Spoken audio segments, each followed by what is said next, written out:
What's up, Guardians, and welcome back to another Destiny gameplay video. In this video, I'm going to show you a match I had with a 27.0 KD, 27-1 match of salvage. And the reason why I wanted to share this video with you of this particular match is because I showcase a lot of tactics on how to get out of sticky situations, because I managed to turn a bad situation into a good one multiple times in this match. I go against a Hammer of Soul and come out on top. I go against rocket launcher. I go against multiple enemies collapsing on me. I do a lot of baiting and putting people in different positions where I want them. So I figured it was worth sharing just to show tactics on staying alive. Here's a loadout that I use in this match. I'm using the Vanity hand cannon. The Vanity is a high impact hand cannon made by Amalon, acquired only through Future War Call. I got mine through a package, so it has a better roll than the one that you can just buy from them. My roll it has Icarus on it, which is fantastic for the way that I use this hand cannon. And I'll show a bit of that in this video. You'll see it in this match. In the special slot, I'm using the Uzoom RR4 Amalon Legendary Sniper Rifle. And this sniper can be attained through the gunsmith and through the packages there. Mine has a pretty poo-poo roll on it, but it's still a great sniper rifle, fun to use, high rate of fire. It handles kind of like a scout rifle. But I have a review of this sniper in the works right now. I'll talk about this sniper specifically in that video. And then in the special slot, I'm using a Karst MG4. And it's nothing special. It's just a low rate of fire, high impact, blue rarity MG. So that's the loadout I'm rolling with here.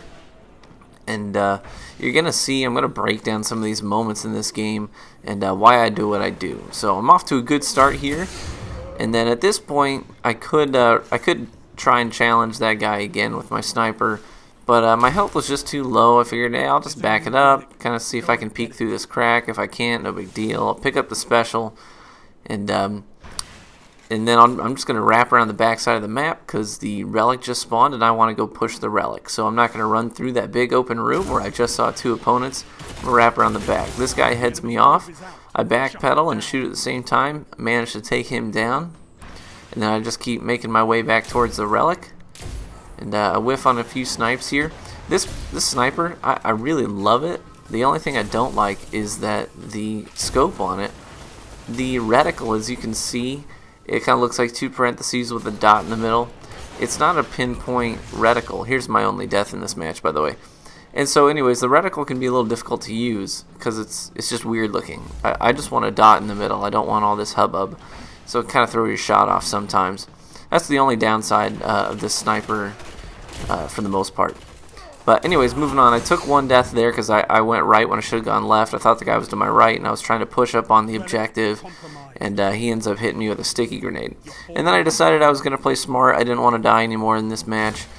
And so at this point, I was about to step into the main middle room, but I could see two opponents coming into it, so I'm not going to go out into the open where I can get collapsed on. And then after I take one down, I step into the room again, see red on the radar, backpedal towards cover. Because if I'm going to enter into an engagement, I want there to be cover nearby if I need it. Because I'm human, I make human errors, sometimes I miss my shots, and I want to have a backup plan. So here I'm going to step out of the ring for the salvage zone to challenge the guy coming down the hallway. And caught him running. Whenever you catch someone mid-sprint, that's a good thing, obviously. So at this point, my super's up. I want to use it because heavy is up, and we're trying to defend this relic. So we want maximum points here. So I'm going to pop my super just so I can help take out the two enemies pushing us at the relic.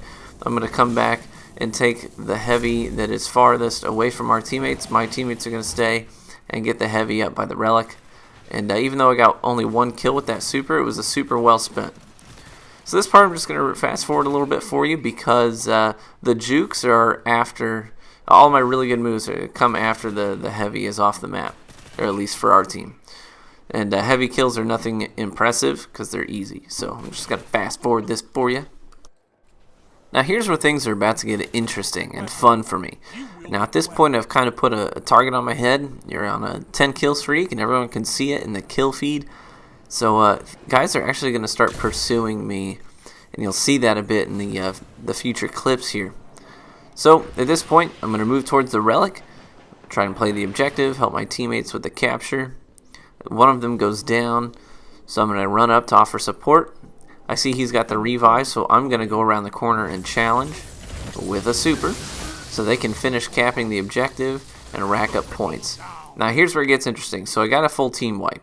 Here's a lesson in map control. I want them to spawn in the back right corner relative to my position right now. There's more open spaces over there and fewer corridors, so I'm going to break left as hard and fast as I can and then double back. So I'm trying to force the spawn over on the right. Now I'm searching for them. They did spawn right, and I'm wrapping up behind them. I managed to get one down and the other primed.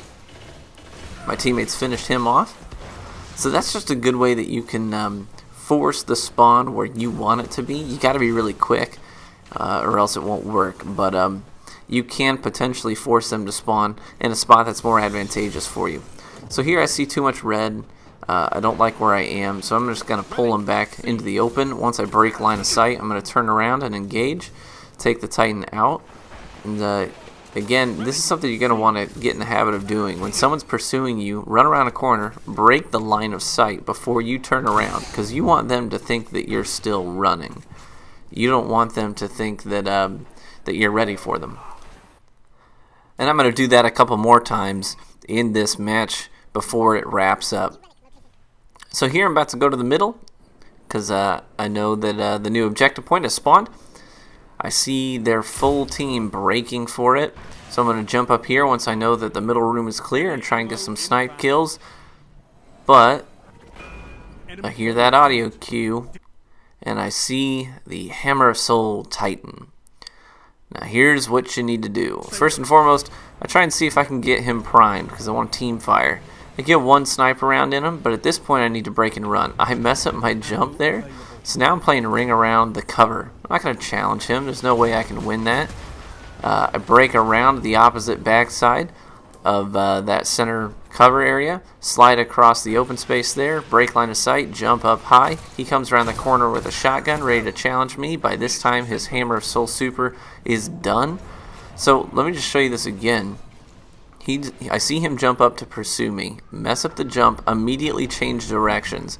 I see him come down, gives me the go-ahead to run around this backside, and then when I get here, I can see him with his back to me. So before he has time to react, I'm just going to break for a different room. Now he wipes the rest of my team and starts pursuing me again. I slide across that open expanse because I don't want to be at head level. And then once I break line of sight, like this, I'm around the corner, I'm going to jump up, use Icarus on my hand cannon to be more accurate. See, he's got a shotgun, so he would have just insta-killed me had I not used my vertical space there. And now I can feel free to mop him up as he still has a shotgun equipped at range that's not going to kill me in one shot. And then after I kill him, I can move on. So you just got to keep these things in mind when you're dealing, especially with supers like Hammer of Soul. Now here's another instance of baiting. I just took down a guy by baiting into the same room in this same space. This guy has a rocket launcher and he can insta-kill me. So I use my vertical space to get up over his line of sight. So he comes around the corner, doesn't see me. I get the drop on him. Icarus on my hand cannon makes me more accurate in the air. I'm able to take both those opponents out simply because they didn't know where to look first. Because the most obvious place to look is where I was not, if that makes sense. So this is just something you need to get in the habit of doing, is baiting, break line of sight, and then put yourself in a different position to engage them in. Now I'm getting collapsed on. I see red on both sides of me, so I'm not going to stick around in that objective point when they have the drop on me and my back is to them. That's a really good way of getting yourself killed. But I do see that my super is about up, so I'm going to bait yet again into the exact same room. I just bait killed 3 people. And then I'm going to activate my super. I'm going to come back and I'm going to mop up the other 2 opponents. And we can get the disarm. So let me show you this again. And I want you to watch the radar here. So very clearly you can see 2 opponents collapse on me. And my eyes are glued on that radar. I can see one is very clearly pursuing me, following my movements. I'm assuming with a shotgun of some kind if they're pursuing this close. And then bam, I saw that my super was nearly charged. Now that it's up, I spin, pull a quick 180, activate the super, and then I'm able to easily take the opponent who's pursuing me out because he broke off from his teammates. And then with my super up, I'm able to get one more kill. And then now it's just a one-on-one. And I like my chances of going one-on-one. I come out on top. And we get the victory here. My teammates are going to wipe the third guy and then get the disarm. And I'm trying to run interference here because I saw red. And the match is over. So that's just a good example of I went 27-1 only because I was able to bait opponents effectively and get out of engagements that I knew I couldn't win. And that's what you have to be able to do is sort of be able to mentally and emotionally distance yourself from engagements, not get attached to them, be willing to cut and run when you need to. And that's greatly going to improve your overall performance in the Crucible. So I hope some of these tactics have been helpful to you, hopefully giving you a sort of visual aid for the things that I talk about, like this particular match will help you kind of more adequately put these into practice in your own gameplay. So thanks for stopping by, guys.